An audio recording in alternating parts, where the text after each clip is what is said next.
Pemirsa PT Nusantara Infrastructure Tbk telah resmi melantai di Bursa Efek Indonesia sejak pertengahan tahun 2001. Rekan Rolando Sambuaga akan menyampaikan berbagai informasi untuk Anda. Silakan, Andro.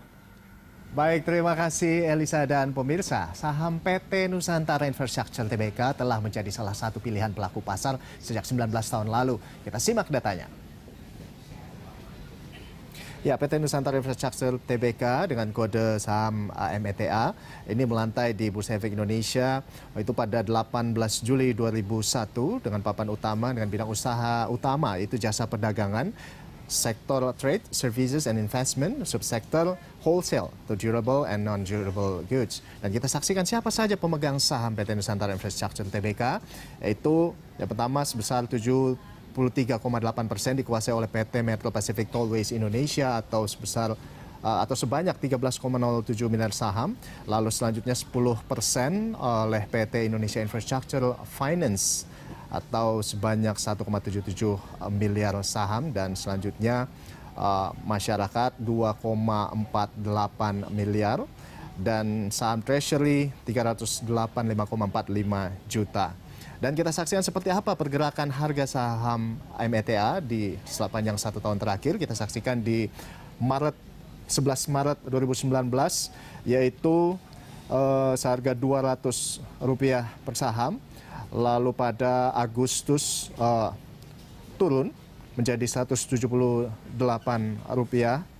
Dan pada akhir tahun kemarin 2019 tepatnya 23 Desember ini naik cukup tajam ya, jadi Rp220.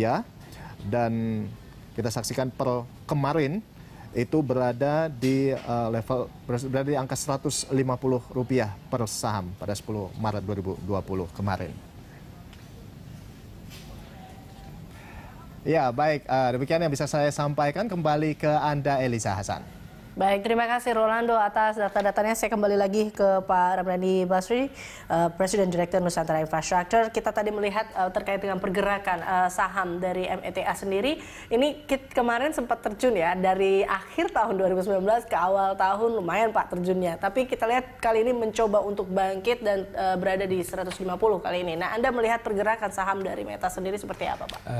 Kita mesti melihat bisnis infrastruktur ini dalam jangka panjang.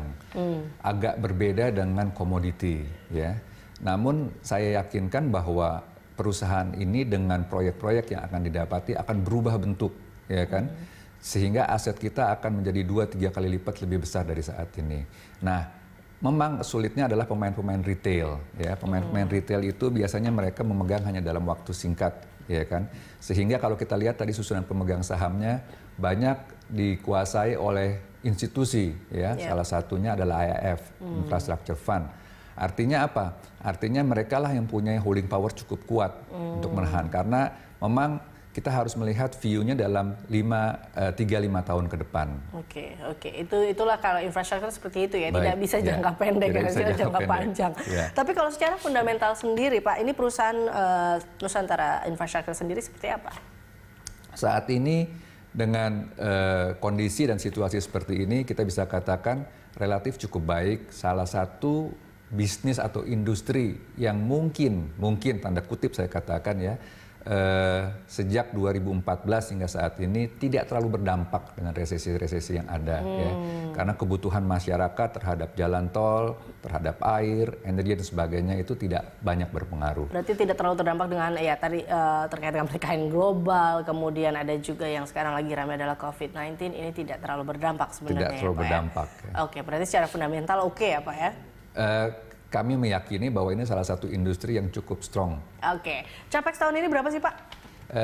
Kita perkirakan 1,5 ditambah 700 mungkin 2,2 triliun rupiah. 2,2 triliun rupiah. Ini kira-kira pendanaannya nanti akan dari mana Pak? 2018 kita melakukan right issue sebesar 475. Sebagian besar kita lakukan injection kepada anak perusahaan untuk mengembangkan salah satu anak usaha kita di Makassar, Petarani, ya. Dan sisanya kita mendapat dukungan dari bank. Oke, berarti ada juga pendanaan yang diambil dari perbankan. Tadi fokus Capex ini akan digunakan untuk membangun anak usaha seperti itu, yang ada yang terkait dengan Petarani ini, Pak. Oke, baik. Nah, ini kalau kita lihat untuk rencana, adakah rencana bisa dikatakan rencana ekspansi di tahun ini, Pak?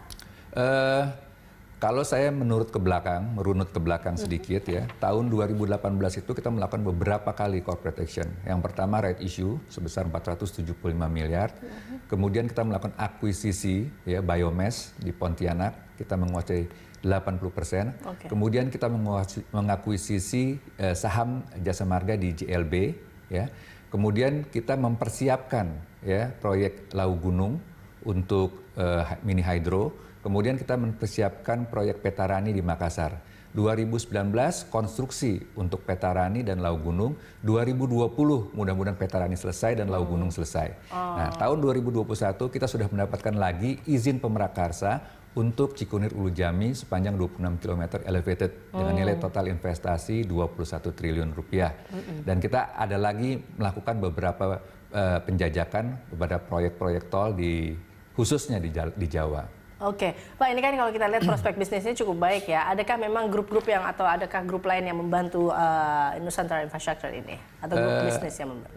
Kita menyadari sejak pertama bahwa infrastruktur ini membutuhkan dana yang luar biasa besarnya.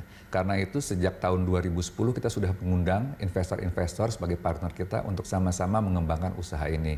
Ya, jadi salah satunya adalah di telekomunikasi waktu itu kita mendatangkan atau mengundang salah satu investor terbesar Providence Private Equity, memang kita sudah spin off. Kemudian di pelabuhan ya itu dengan salah satu perusahaan Prancis. Kemudian di jalan tol kita melakukan kerjasama dengan strategic investor dari Jepang ya. Kemudian pada tahun 2018 kami mengundang juga salah satu financial investor IIF ya sebagai pemegang saham kami. Oke, baik. Kita akan lanjutkan perbincangan ini, Pak. Usai jeda, pemirsa tetaplah bersama kami dalam Corporate Action akan kembali usai News Update.